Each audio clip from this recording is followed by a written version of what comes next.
महाराष्ट्र का हाल देखिए, बाकायदा कॉलेजों में और यूनिवर्सिटियों में वैकेंसी निकाली जा रही है। और जानते हो क्या साजिश है?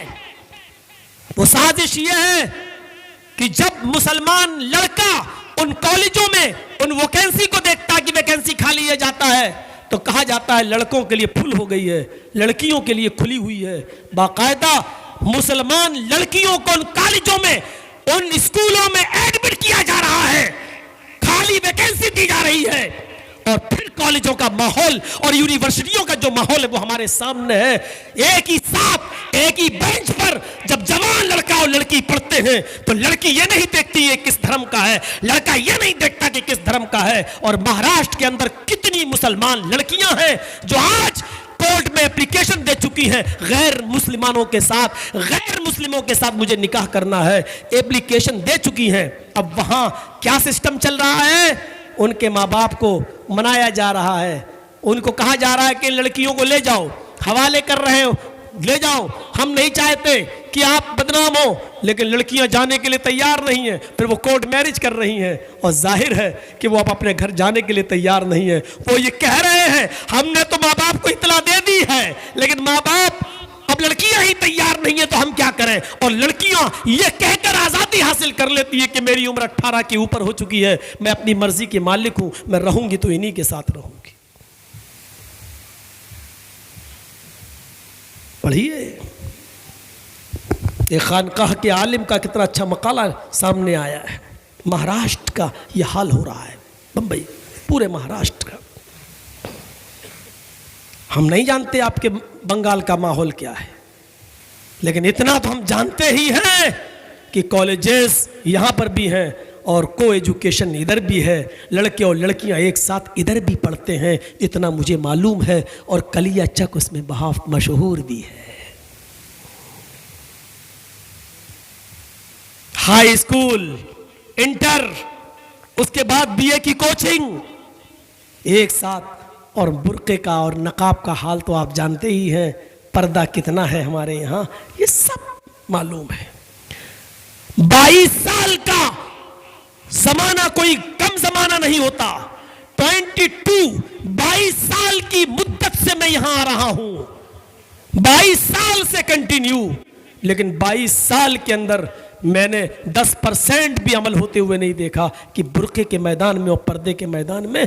अब तो मदरसा खुल गया है शेरशाही, तो कुछ लड़कियां और कुछ पढ़ने वाली औरतें, लड़कियां, मुअल्लिमात बुर्के में नज़र आ जाती हैं, वरना हाशा कल्ला मेरे भाइयों हमें नज़र नहीं आती हैं। वही साड़ी, वही ब्लाउज, वही सर खुला हुआ चली जा रही है टोटो पर बैठकर, चली जा रही है ऑटो पर बैठकर, चली जा रही है सवारियों पर बैठकर, कर रही है मार्केटिंग और शॉपिंग और गैर मर्दों के साथ धक्के खाए जा रहे हैं। वही सिस्टम चला रहा है। किन को रोया जाए, क्या कहा जाए, क्या बताया जाए? जानते हो आप, किसी औरत का हाथ गैर मर्द के हाथ में जाना, चूड़ी, चूड़ी वाला चूड़ी पहना रहा है, हाँ लीजिए। सुनहार की दुकान पे जाती है, गोल्ड मैन की, ज्वेलरी की, वो अंगुली पकड़ के पकड़ता है, नहीं आ रही है, दूसरी पकड़ रहा है। जानती हो मेरी बहनों और मेरी कौम की बेटियों, गैर मर्द के हाथ में ये उंगली और हाथ देना शरीयत इस्लामिया की नजर में कितना बड़ा जुर्म है। अल्लाह के नबी का इरशाद तो ये है, आपने तो ये फरमाया, मेरी माँ, मेरी बहनों, तुम्हारे लिए नबी ने फरमाया कि अगर कोई शख्स तुम्हारे सर पर लोहे की कील लेकर हथौड़े से ठोकना चाहे तो ठुकवा लेना, यह तुम्हारे लिए आसान है, लेकिन किसी गैर मर्द के हाथ में अपना हाथ या अपनी उंगली मत देना।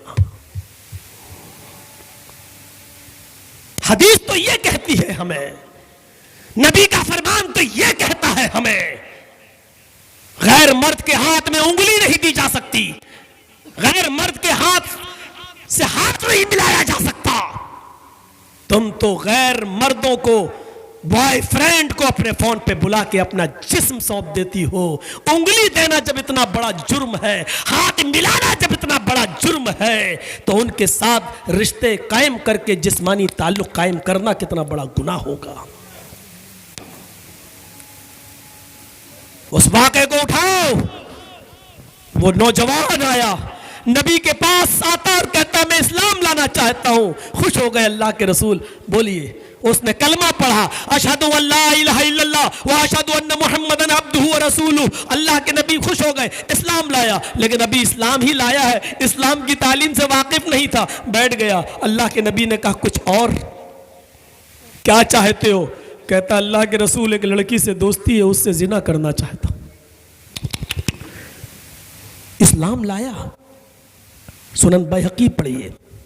इस्लाम लाया, अशहदु अल्ला अभी लाया, लेकिन मालूम नहीं है इस्लाम क्या है। अच्छा लगा, इस्लाम लाया। अल्लाह के नबी ने कहा मैं बहुत खुश हूं, बोलो क्या मांगते हो? कहने लगा अल्लाह के रसूल एक गर्लफ्रेंड है, पहले से एक दोस्त है मेरी।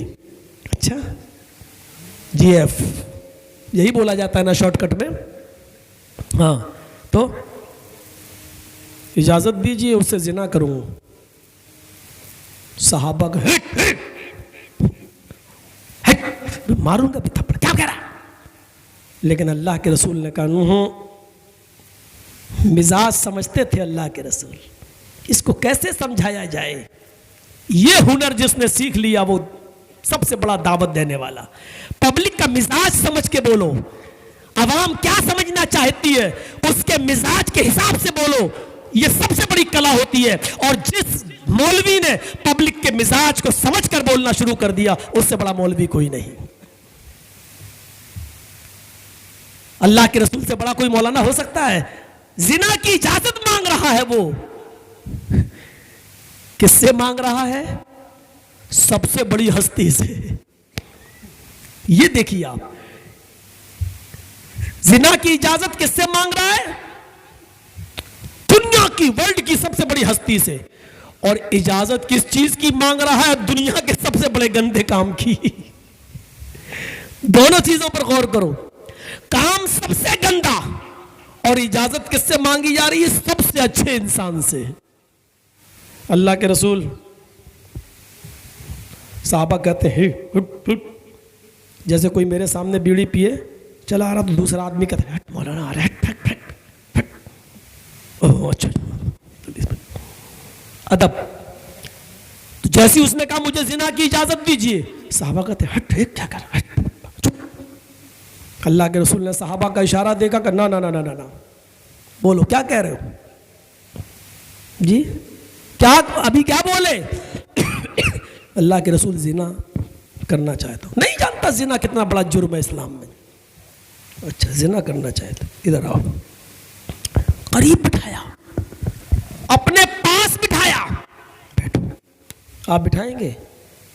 आपको मालूम है मेरा दोस्त जिना कर रहा है, लेकिन अगर वो आपसे कहे सबके सामने में जा तो आपको भी अच्छा नहीं लगेगा। अल्लाह के नबी अपने पास बिठा रहे हैं, इधर आओ। जिना करना चाहते हो? हाँ। अच्छी दोस्ती है? हाँ, बहुत दिनों से है, पहले भी कर चुकी जी। अच्छा ठीक है, मैं तुम्हें इजाजत दे दूंगा। ओ कैसे चले आप? ठीक है, मैं तुम्हें नहीं रोकूंगा,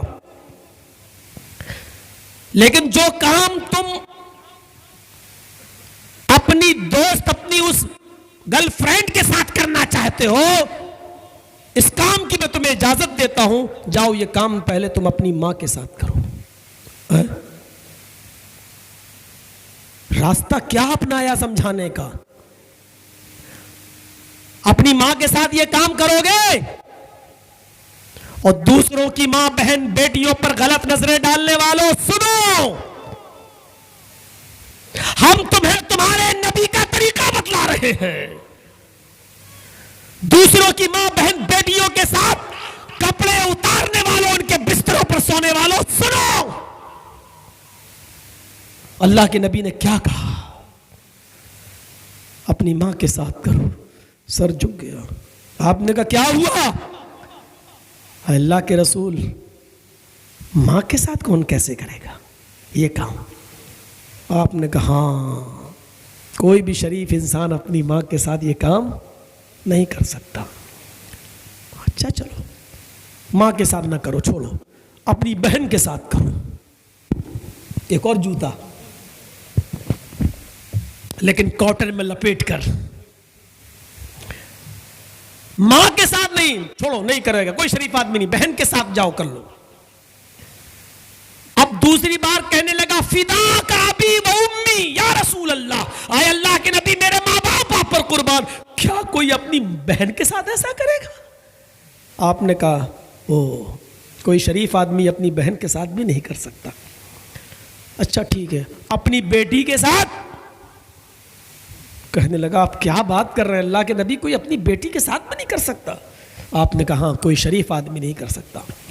इसके बाद आपने 3 नाम और लिए। अच्छा, मां के साथ नहीं, बहन के साथ नहीं, बेटी के साथ नहीं, अब तीनों नाम एक साथ लिए। अपनी चची के साथ कर ले, अपनी खाला के साथ कर ले, अपनी फूफी के साथ कर ले। वो चीख पड़ा अल्लाह के रसूल, इनके साथ भी नहीं किया जा सकता, मेरे माँ बाप आप पर कुर्बान। आपने कहा ए नौजवान, जब तुझे ये पसंद नहीं है कि मां बहन और बेटी, खाला फूफी और चची के साथ ये गलत काम किया जाए, यही समझाने का अंदाज था, तो फिर जिस लड़की के साथ तू जिना की इजाजत मांग रहा है वो किसी की बहन होगी, किसी की बेटी होगी, किसी की बीवी होगी, किसी की खाला होगी, किसी की फूफी होगी, कोई तो होगी किसी की। फिर उस इंसान को ये कैसे बेगैरती बर्दाश्त होगी, वो कैसे ये पसंद करेगा कि कोई मेरी बहन, मेरी बेटी, मेरी फूफी, मेरी चची, मेरी खाला के साथ जिना करे? सर नीचे हो गया, कहने लगा अल्लाह के रसूल मेरे लिए अल्लाह से दुआ कीजिए। अल्लाह के नबी ने उस नौजवान के सर पे हाथ फेरा और फरमाया अल्लाह इस नौजवान की नज़रों की हिफाजत फरमा। उस आदमी का कहना, उस नौजवान का, कि अल्लाह के रसूल ने यह फरमाया था कि अल्लाह इस आदमी की नज़रों की हिफाजत फरमा। उस दिन की तारीख से अल्लाह के रसूल की हुई दुआ का असर यह निकला कि अल्लाह के नबी की हुई इस दुआ से मैंने लड़की तो छोड़ो, किसी भी हराम चीज़ की तरफ मैंने नज़र नहीं डाली, कोई भी हराम चीज़ की तरफ मैंने नज़र नहीं डाली। ये थे इस तरीके से अपनी शर्मगाह की हिफाजत करने वाले लोग। इमाम इब्ने सीरीन को कौन नहीं जानता? कपड़े की गठरी लेकर मार्केट में, बाजार में कपड़ा बेचा करते थे, गरीब इंसान थे, इमाम थे अपने वक्त के। वो जिस गांव में और बस्ती में कपड़ा बेचा करते थे, वहां एक बहुत अमीर एक औरत रहती थी, लेकिन बेवा थी, उसका आदमी मर गया था, और वो अपनी खातिमा, अपनी नौकरानी के जरिए मोहल्ले में आने वाले नए लड़कों को तलाश करवाती थी, नौजवानों को तलाश करवाती थी और नौजवानों से गलत काम लेती थी। उसने अपनी लौंडी को भेजा कि कोई नौजवान तुम्हें नजर आए तो उसको मेरे पास ले आओ। उसकी लौंडी ने, उसकी खातिमा ने बताया एक बहुत ही खूबसूरत नौजवान इब्ने सीरीन है, इमाम है, अल्लामा है, आलिम है, नौजवान है, बड़े खूबसूरत है और कपड़ा बेचते हैं, कहा उनको बुला कर लाओ बहाने से।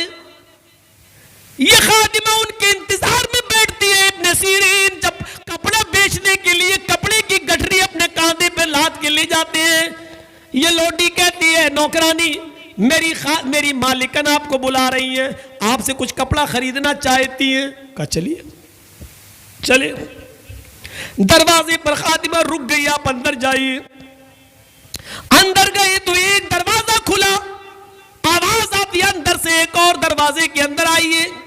दूसरा दरवाजा खोला, अंदर से आवाज आती है एक दरवाजा और खोलिए। इन्होंने एक और दरवाजा खोला, 3 दरवाजों के अंदर घुस गए। क्या देखते हैं कि एक बहुत ही खूबसूरत औरत बैठी हुई है और उसने और यहाँ कपड़े पहन रखे हैं, उसने बाल खोल रखे हैं और ज़ेबो ज़ीनत कर रखा है। इमाम इब्ने सीरीन ने अपनी निगाहें नीचे की और कपड़े की गठरी खोल के बैठ गए। बहन तुम्हें कौन सा कपड़ा चाहिए? उसने 1-2 कपड़े देखने के बाद कहा छोड़ो, उदनु मिन्नी, मेरे करीब आइए, कहा क्या बात है? कहा मुझे कपड़ा उपड़ा नहीं खरीदना है, आज मुझे आपसे कुर्बत हासिल करनी है। आइए और मेरी शहवत को पूरा कीजिए, मेरी प्यास मिटाइए, मेरी प्यास बुझाइए। उसने उनको पकड़ना चाहा।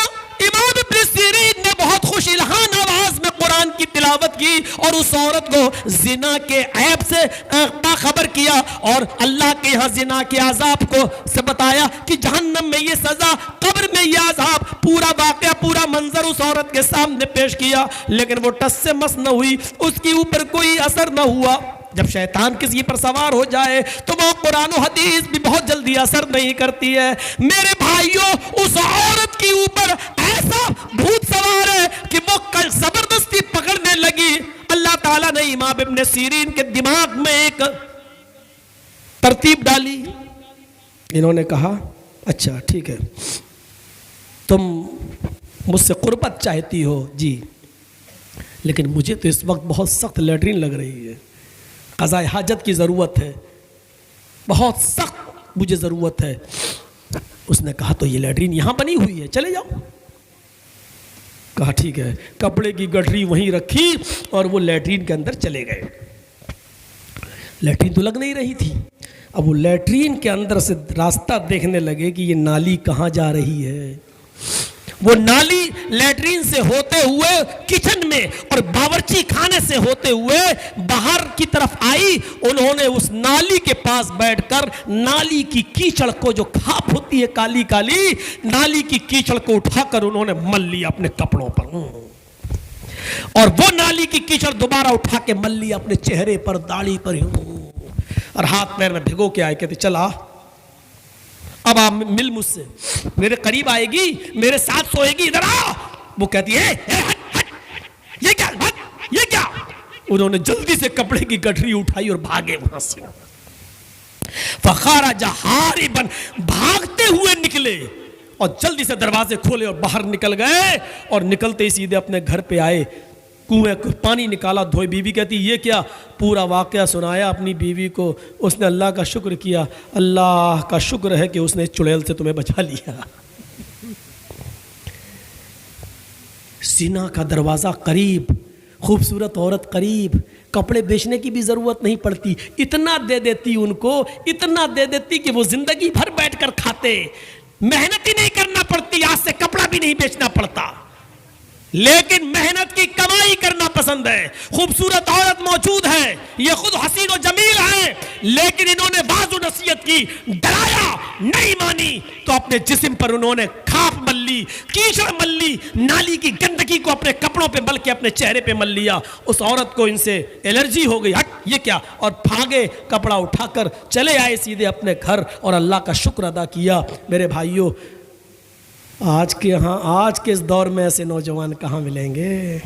भागेंगे तो पैसा देके जाते हैं, तुम भागने की बात करते हो?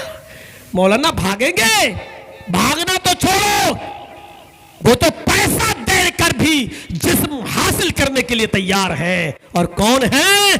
मोहम्मद असलम, मोहम्मद अकरम। कौन है? मुसलमान। ये मुसलमान हैं कि जिन्हें देख के शर्माए यहूद। वल्लदीना हुम लिफुरूजिहिम हाफिजून इल्ला अला अज़वाजिहिम औ मा मलकत अयमानुहुम फइन्नहुम गैरु मलूमीन। अपनी बीवियों के साथ और लौंडियों के साथ अपनी शर्मगाह की हिफाजत न करने में कोई मलामत नहीं है। बीवी और लौंडी को छोड़कर कहीं भी जा रहे हैं तो यही लोग हद से आगे बढ़ने वाले हैं, सरकश हैं, आगे जा रहे हैं, सरकश है, आगे बढ़ रहे हैं। वल्लज़ीना हुम लिअमानातिहिम व अहदिहिम राऊन। और वो लोग भी कामयाब हैं और जन्नत के वारिस हैं। कौन? जो अपनी अमानतों का पूरा पूरा ख्याल रखते हैं। अमानतों का ख्याल रखते हैं। अमानत बहुत बड़ी चीज है, अमानतों का ख्याल रखना बहुत बड़ी चीज है।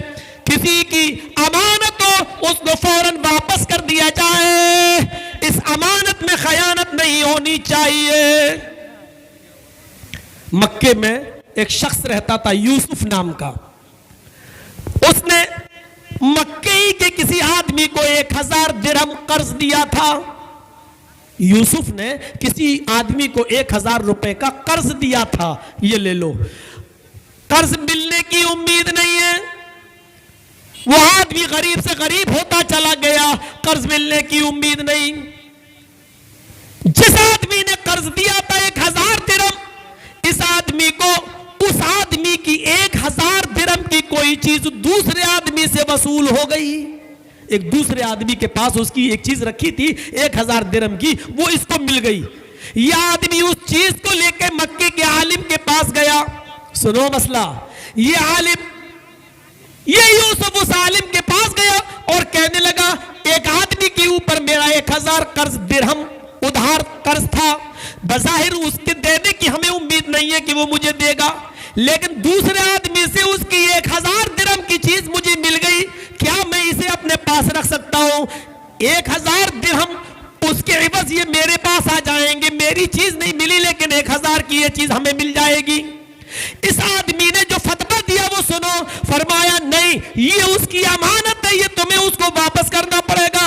अद्दिल अमानत मन इतमाना का, अल्लाह के नबी फरमाते हैं जो तुम्हारे पास अमानत रखे उसको उसकी अमानत वापस करो।